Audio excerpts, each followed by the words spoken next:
Israel Lebanon जंग से जुड़ी सबसे विध्वंसक खबर है ये। हिजबुल्लाह का सबसे घातक ड्रोन अटैक हुआ है। उत्तरी इजराइल पर दर्जनों ड्रोन हमले किए गए। हिजबुल्लाह ने 20 से ज्यादा रॉकेट दागे। रात भर इजरायली ठिकानों पर शेलिंग की गई है।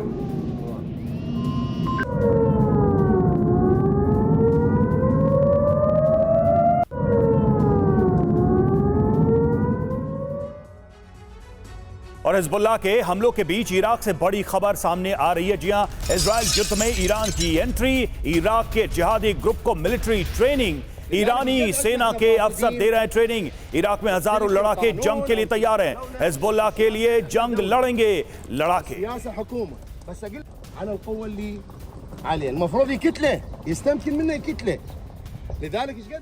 और अगली बड़ी खबर इजराइल लेबनान फ्रंट से अभी मिल रही है बड़ी जानकारी। हिजबुल्लाह चीफ हसन नसरुल्लाह की धमकी। नसरुल्लाह ने कहा इजराइल को मिट्टी में मिला देंगे। नसरुल्लाह ने किया जंगी ऐलान, इजराइल के खिलाफ पूरी ताकत से लड़ाई लड़ेंगे।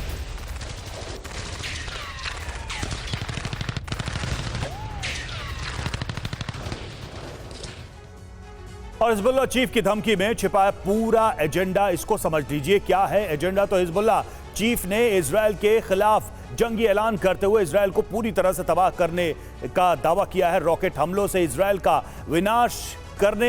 लेबनान में हिजबुल्लाह के पास जंग के लिए भरपूर रॉकेट का जखीरा भी है।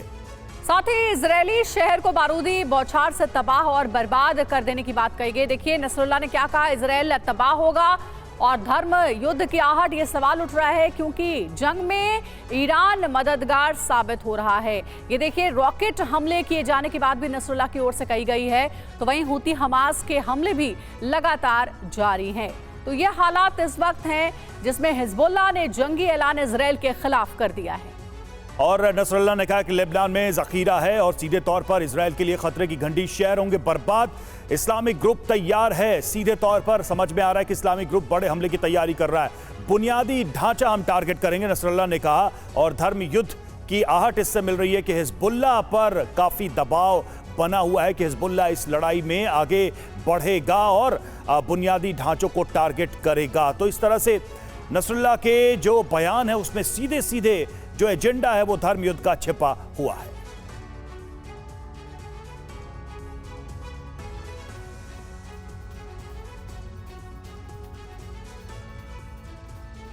तो देखिए किस तरह से अब मिडिल ईस्ट में नए धर्म युद्ध का आगाज होने जा रहा है। जिस तरह की धमकियां दी जा रही हैं और जिस तरह से यहूदी फोर्स और इस्लामिक फोर्स लामबंद हो रहे हैं, बड़ी तैयारी में लगे हुए हैं, वो अपने आप में संकेत है कि आने वाले समय में यहां पर एक बड़े युद्ध की आहट दिखाई दे रही है, सुनाई दे रही है।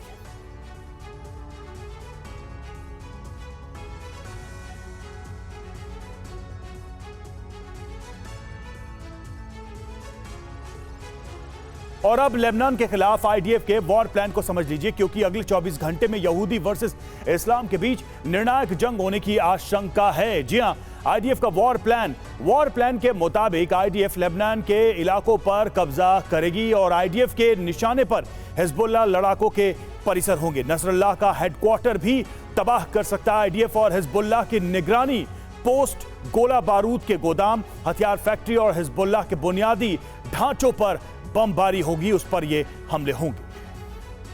तो वहीं इजराइल लेबनान युद्ध के बीच एक और बड़ी खबर है, जंग में हो सकती है इजिप्ट की भी एंट्री। राफा के पास इजिप्ट की सैन्य तैनाती, 160 बैटल टैंक, तोपखाना जंग के लिए तैयार है। एंटी टैंक मिसाइल भी रेडी टू अटैक मोड में रखी गई है। एयरफोर्स और नेवी भी जंग के लिए अलर्ट है। और ज्यादा जानकारी के साथ हमारे सहयोगी मनीष झा भी हमारे साथ जुड़ गए, उनसे बात करते हैं। मनीष, क्या अब इस युद्ध में इजिप्ट की भी एंट्री होने जा रही है? क्योंकि इजिप्ट की जो मजबूत तैनाती है वो तो इसी ओर इशारा कर रही है। देखिए, चूंकि बहुत पहले सैमुअल हंटिंगटन ने क्लैश ऑफ सिविलाइजेशन की बात कही थी और वही तकरीबन होता हुआ यहाँ दिख भी रहा है। जिस तरीके से इस्लाम बनाम यहूदी की ये जंग आगे बढ़ेगी, उसमें अगर इजिप्ट की भी एंट्री हो तो मुझे लगता है कि आश्चर्यजनक नहीं होगा। ये अलग बात है कि फिलहाल इजिप्ट और इजराइल के बहुत अच्छे संबंध हैं, लेकिन जब आशंका ये है कि ये युद्ध पूरे मध्य पूर्व को अपने में समेट लेगा, वैसी स्थिति में कई और देशों की जब एंट्री होगी, जब इराक की एंट्री होगी, ईरान की एंट्री होगी, जब टर्की की एंट्री होगी, जब सऊदी अरब की एंट्री होगी, जब लेबनान की एंट्री होगी, उस वक्त हो सकता है कि इजिप्ट की भी एंट्री हो, क्योंकि जिस तरह से युद्ध की तैयारी कर रहे हैं सभी देश, उससे ये लग तो रहा है कि हर एक देश इस मौके के इंतजार में है कि जब लड़ाई शुरू हो तो वो अपनी अपनी भूमिका अदा करें। जी, शुक्रिया आपका मनीष इस जानकारी के लिए। रूसी S-500 डिफेंस सिस्टम को तबाह किया गया है। 24 घंटे में और भीषण हुआ है यूक्रेन युद्ध, ये भी आपको बता दें। सबसे विध्वंसक हमले किए गए हैं और यूक्रेन की वायुसेना को हवाई अड्डों पर हमले हुए हैं। यूक्रेन के कई एयरबेस भी इस हमले में बर्बाद हो गए। वही रूसी S-500 डिफेंस सिस्टम तबाह हुआ है। S-500 तबाह करने का यूक्रेन का दावा। ATACMS क्लस्टर मिसाइल से S-500 को ध्वस्त किया है।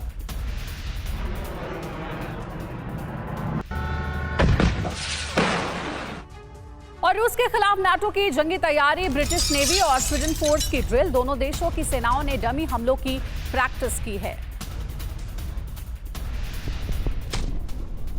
तो देखिए, ब्रिटिश नेवी और स्वीडन जंगी तैयारी में अब जुटा हुआ है। ये लगातार ड्रिल की जा रही है। नाटो फोर्स की ये जंगी तैयारी है और सीधे तौर पर ये टेंशन रूस के लिए है। और मिडनाइट में यूक्रेन की air strike, MiG-29 fighter jet से स्ट्राइक, रूसी ठिकानों पर 250 हैमर मिसाइल से हमले किए गए। फ्रांस की मिसाइलों से रूस पर हमले किए गए।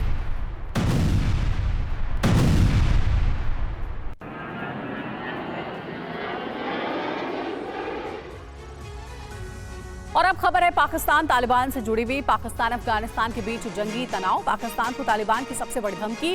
तालिबान ने पाकिस्तान को अंजाम भुगतने की धमकी दी है। पाकिस्तानी रक्षा मंत्री के बयान से भड़का है तालिबान। तो पाकिस्तानी रक्षा मंत्री के बयान से पाकिस्तान और तालिबान के बीच एक बार फिर से जंगी तनाव चरम पर पहुंच गया है। तालिबान पाकिस्तान पर इस कदर भड़का हुआ है कि डूरन लाइन पर कभी भी बारूदों की बारिश हो सकती है। दोनों तरफ से गोलियों की तड़तड़ाहट सुनाई दे सकती है, क्योंकि तालिबान ने पाकिस्तान को सीधी सीधी चेतावनी दी है, अंजाम भुगतने के लिए तैयार रहने को कहा है। ऐसे में सवाल है कि आखिर पाकिस्तानी रक्षा मंत्री ने कहा क्या, ये हम आपको आगे बताएंगे। लेकिन पहले तालिबान की चेतावनी भी देख लीजिए, क्या कहा गया है तालिबान की तरफ से। तो पाकिस्तान को तालिबान की चेतावनी। पाकिस्तान अफगानिस्तान में क्या जंग हो जाएगी, जिस तरीके की चेतावनी मिल रही है वो इसी ओर इशारा करती है। सबसे पहले तालिबान ने धमकी दी है, हमारे क्षेत्र में आक्रामक कार्रवाई हम बर्दाश्त नहीं करेंगे। अफगानिस्तान में हमले के गंभीर परिणाम होंगे और हमला करने वालों को जिम्मेदार ठहराया जाएगा। चलिए अब आपको पाकिस्तान के रक्षा मंत्री ख्वाजा आसिफ का घुसकर मारेंगे वाला वो बयान सुनाते, जिससे जंग की चिंगारी भड़कती नजर आ रही। तालिबान का ये शार्प रिएक्शन सामने आया। और अब हम आपको बताते हैं कि तालिबान और टीटीपी को लेकर पाकिस्तान क्या आरोप लगाता रहा है। सबसे पहले 2022 से टीटीपी ने पाकिस्तानी सेना के खिलाफ जंग छेड़ रखी है। टीटीपी पाकिस्तान में सरकार को उखाड़ फेंकना चाहती है। पाक में हुए कई बड़े हमलों के पीछे टीटीपी का कनेक्शन है। तालिबान पर टीटीपी को संरक्षण देने का आरोप लगाया गया है।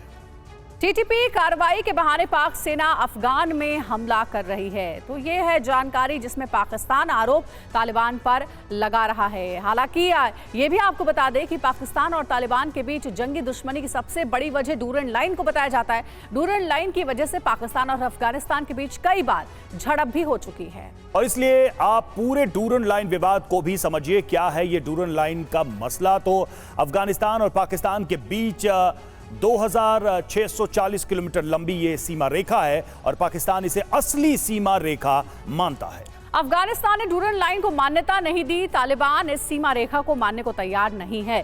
तो डूरन लाइन विवाद क्या है ये हमने आपको बताया और इसी को लेकर के टेंशन लगातार तालिबान और पाकिस्तान के बीच में बनी रहती है। चीन में भीषण बाढ़ से बड़ी तबाही हुई है। बाढ़ से अब तक 47 लोगों की मौत हो चुकी है। चीन के कई प्रांत सैलाब में डूबे हुए हैं। 100 साल की सबसे भयावह बाढ़ की चेतावनी जारी की गई है। राहत बचाव के लिए $21 मिलियन का फंड भी जारी किया गया है। तो चीन में प्राकृतिक आपदा और उसकी तस्वीरें डराने वाली हैं।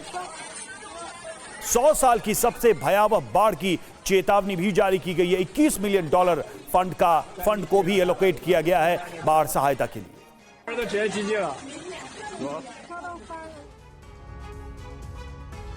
और अब आपको चीन से आए हुए कुछ वीडियोस दिखाएंगे। प्रकृति के प्रकोप की ये वो तस्वीरें हैं जो कि कपा देने वाली है। देखिए बाढ़ के हालात है, चारों तरफ पानी ही पानी नजर आ रहा है, गाड़ियां ऐसे सड़कों पर डूबी हुई हैं। चीन में रहने वाले लाखों लोगों का चैन छीन लिया है बाढ़ की इन तस्वीरों ने। और आपको चीन में कुदरत के कहर की हैरान करने वाली ये एक तस्वीर हम दिखा रहे हैं, जहां देखिए कैसे सड़क पर जो गाड़ियां पार्किंग में लगी हुई थी सभी डूब रही हैं पानी में। बिल्कुल, और यही वजह है कि चेतावनी जारी की गई कि 100 साल में ऐसी बाढ़ चीन में नहीं आई है। 100 साल के बाद ऐसी बाढ़ की विभीषिका चीन में है। और देखिए सड़कें समंदर की तरह हो गई हैं। हम तस्वीरों में आपको दिखा रहे हैं कि क्या हालात हैं गाड़ियों के। लगभग $100 मिलियन की सहायता राशि एलोकेट की गई है। जान बचाने के लिए लोग ऊंची जगहों पर जा रहे हैं। सैलाब का सितम ऐसा है कि स्थानीय प्रशासन भी लाचार नजर आ रहा है लोगों की सहायता करने में। और अब आपको चीन में जल तांडव की एक और तस्वीर दिखाने जा रहे हैं। चीन के कई इलाकों में जल प्रलय जैसे हालात बन गए हैं, लेकिन अनहुई प्रांत से आई ये तस्वीर बेहद खतरनाक है। यहां कई शहरों में भारी तबाही मची है। सैलाब की रफ्तार इतनी तेज है कि सब कुछ बहाने पर आमादा है। घरों के अंदर दरिया जैसे नजारे दिख रहे हैं। देखिए घरों के अंदर पानी घुस गया, सड़कों पर पानी, और इस पानी की रफ्तार भी काफी तेज है। तो चीन में जल तांडव की ऐसी ही तस्वीर ग्वांगझी से भी सामने आई है। ग्वांगझी प्रोविंस में सैलाब ने पिछले सारे रिकॉर्ड तोड़ दिए हैं। रिपोर्ट्स है कि यहाँ की नदियों में पानी 100 साल के सबसे खतरनाक लेवल पर पहुंच गया है। जिस चीन की नजर हर वक्त दूसरे देशों की जमीन पर रहती है, कैसे उसकी अपनी जमीन गायब हो रही है। और अब खबर उस महा मुकाबले से जुड़ी है जिस पर पूरी दुनिया की पूरे देश की नजर है। जी हां, T20 वर्ल्ड कप का फाइनल मैच है आज रात 8 बजे Bharat versus south Africa. Barbados में होगा फाइनल मुकाबला।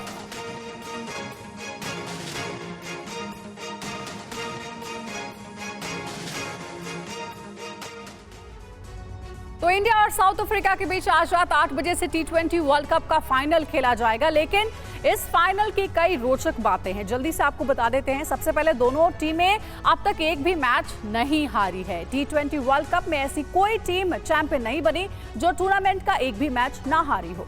आज पहली बार टूर्नामेंट की अजय टीम ट्रॉफी उठाएगी। आज से पहले दोनों टीमें कभी वर्ल्ड कप फाइनल में नहीं भिड़ी हैं। यह भी एक बड़ा तथ्य है T20 वर्ल्ड कप से जुड़ा हुआ। साथ ही आपको यह भी बता दें कि केसिंगटन ओवल स्टेडियम में T20 वर्ल्ड कप 2024 के 8 मैच अब तक हुए हैं, जहां पहले बैटिंग करने वाली टीम ने 3 और चेस करने वाली टीम ने भी 3 मैच जीते हैं। एक मैच टाई और एक बेनतीजा रहा है।